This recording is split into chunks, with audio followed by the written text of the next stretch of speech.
Drug used and GIT dysfunction, जिसमें peptic ulcer और Zollinger एल्सन syndrome, और वो हमने ये एग्जैक्टली वही डायग्राम है मैंने फिजियोलॉजी में आप लोगों को बताया था।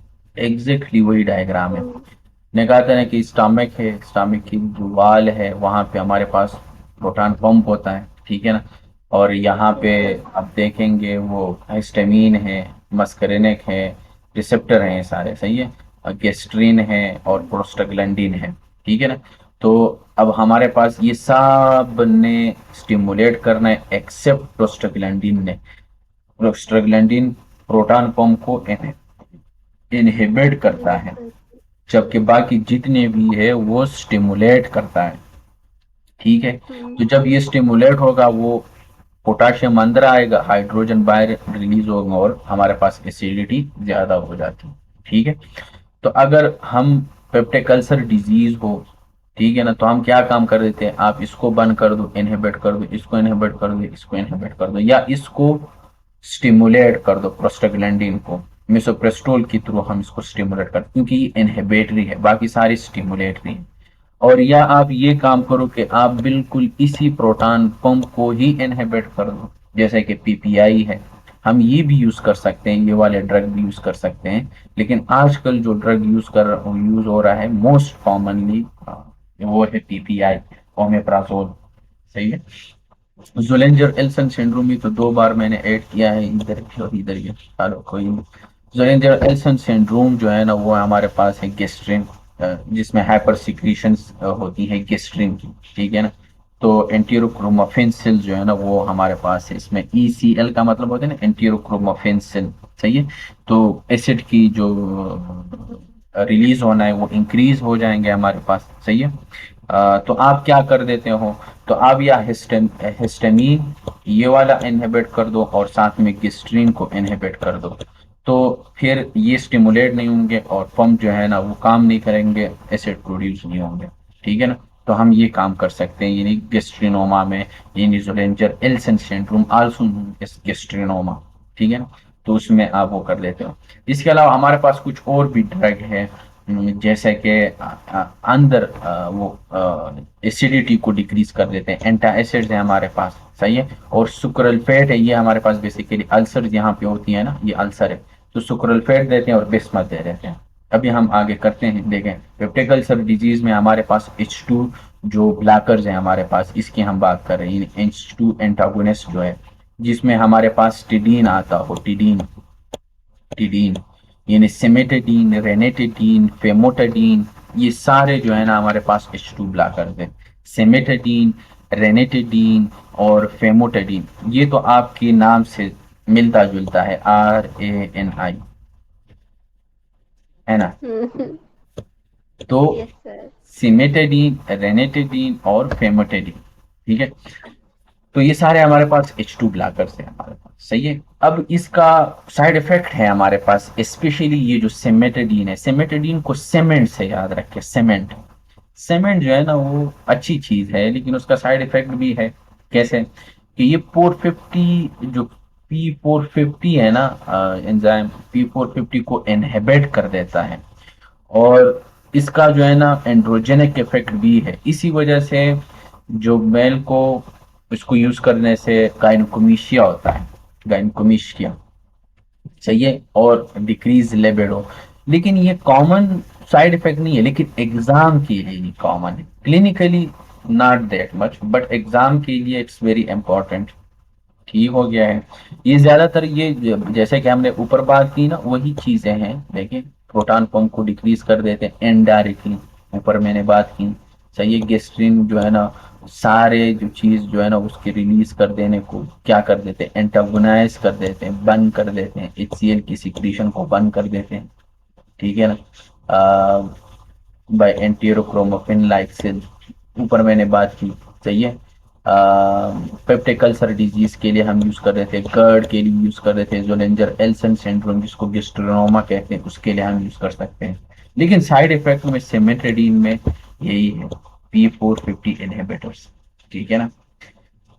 डिक्रीज, क्योंकि इसका एंड्रोजन लाइक इफेक्ट भी है, तो डिक्रीज एंड्रोजन, डिक्रीज लिबिडो, गायनेकोमेशिया करवाएगा, etcetera etcetera. Proton pump inhibitor PPI, जिसमें प्राजोल आता है, इसमोमेप्राजोल, ओमेप्राजोल, ये सारे जो है ना हमारे पास प्रोटॉन पंप इनहिबिटर्स है।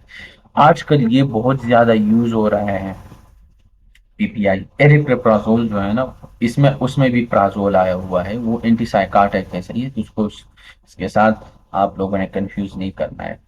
ये वो एरिप्रिप्राजोल है और ये प्राजोल है। उसके ड्रग में भी प्राजोल आते हैं आखिर में, इसमें भी आते हैं, लेकिन वो एरिप्रिप्राजोल है। हम कहते हैं अरे एरिप्रिप्राजोल, ये तो एंटीसाइकाटिक है, लेकिन ओमेप्राजोल, इसमें प्राजोल, ये पीपीआई है, सही है।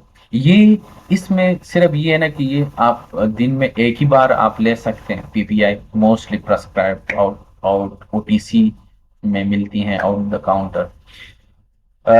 आप नाश्ते से 30 मिनट पहले ये ले लेते हैं, ठीक है ना। इसके अलावा जो है ना आपका जो प्रोटॉन पंप है ये 24 आवर्स के लिए इरिवर्सिबली जो है ना उसको बंद कर देते हैं, खत्म कर देते हैं, ठीक है ना।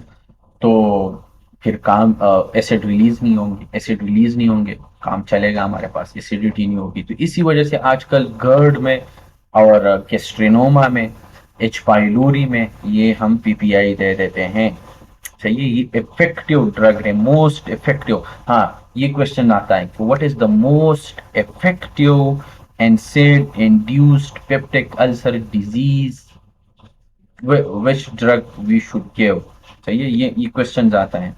तो पीपीआई आप उसमें दे सकते हो, लेकिन most effective एनसेड induced peptic ulcer disease में एनसेड की वजह से अगर पेप्टिक अल्सर डिजीज हो तो उसमें फिर आप पीपीआई दे देते हैं, ये क्वेश्चन पूछा जाता है, ठीक है ना।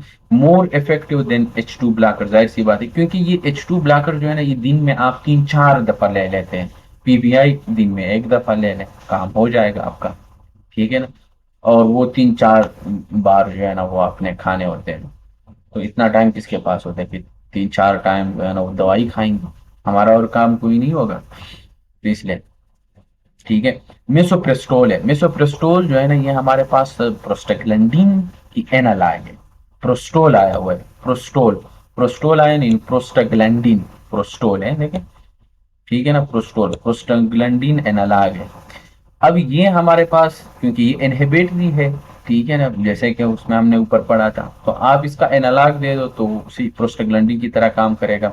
लेकिन ये नॉट मोर इफेक्टिव है कि अगर एनसेड की वजह से हमारे पास पेप्टिक अल्सर डिजीज हो जाए तो उसमें फिर हम ये नहीं देते, उसमें हम पीपीआई दे देते हैं। लेकिन ये most selective used एनसेड, selectively use, not effectively use, सही है, ये अहम पॉइंट है।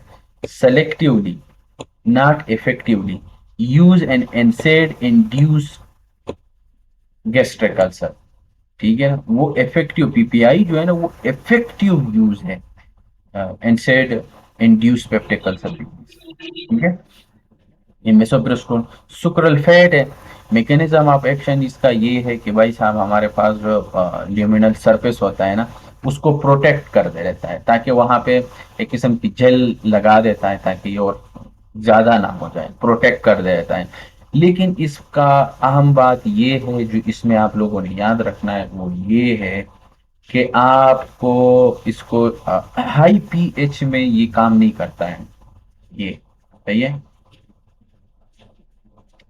तो उसमें ये फिर ये सुक्रोल्फेट काम नहीं करता है।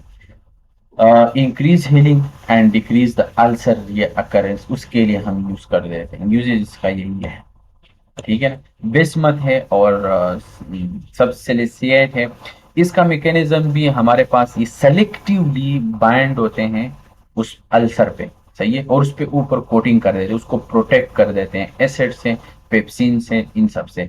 लेकिन ज्यादातर हम इस कंबाइंडली हम यूज कर देते हैं एच पाइलोरी के लिए। एच पाइलोरी का जो रेजिमेन है इसमें 3 ड्रग है हमारे पास, कल हमने पढ़ा था उस दिन एमकेट, हमने पढ़ा था ना कि कौन कौन से थे एमकेट में, वो भी हम यूज कर देते हैं, क्लेथ्रोमाइसिन और वो टेट्रासाइक्लिन और मेट्रोनिडाजोल, एमकेट था ना, एजिथ्रोमाइसिन, वो हम दे देते थे। ये भी आप यूज कर सकते हो एज अ रेजिमेंट। तीन तीन क्या है कि आप बिस्मथ दे दो, साथ में जो है ना मेट्रोनिडाजोल दे दो और टेट्रासाइक्लिन दे दो, सही है। तो एच पाइलोरी के लिए ये 3 रेजिमेंट हम यूज कर देते हैं। BMT, बी से मतलब बिस्मथ, मेट्रोनिडाजोल, टी से मतलब टेट्रासाइक्लिन। ठीक है ना। एंटासिड्स है हमारे पास, एल्यूमिनियम है, मैग्नीशियम है। ठीक है ना।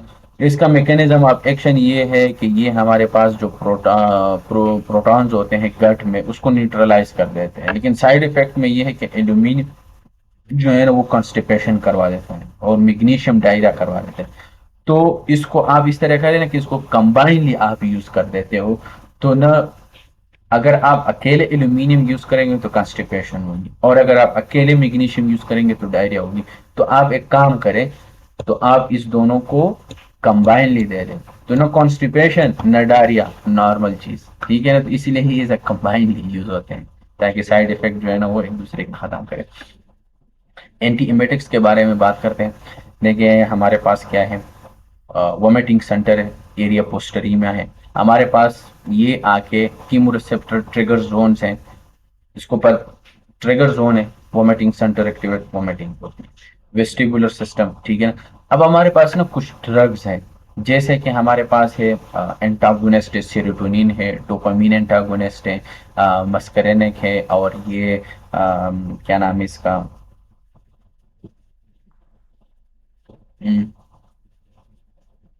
न्यूरोकाइनिन, NK1 का मतलब होता है ना न्यूरोकाइनिन रिसेप्टर।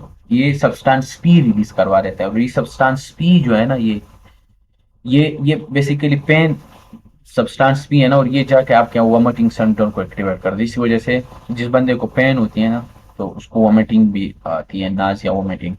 जैसे मुझे माइग्रेन है ना, तो जब मुझे माइग्रेन स्टार्ट होती है ना तो पेन इतना सीवियर होता है ना कि फिर मुझे ना नाजिया और वोमिटिंग भी मुझे आती है। तो बेसिकली वो इसी वजह से कि वो सब्सटेंस भी रिलीज होते हैं और वो जाके वोमिटिंग सेंटर को एक्टिवेट कर देते हैं। ठीक है। तो ये एज अ एंटागोनिस्ट हम यूज करेंगे तो फिर वोमिटिंग सेंटर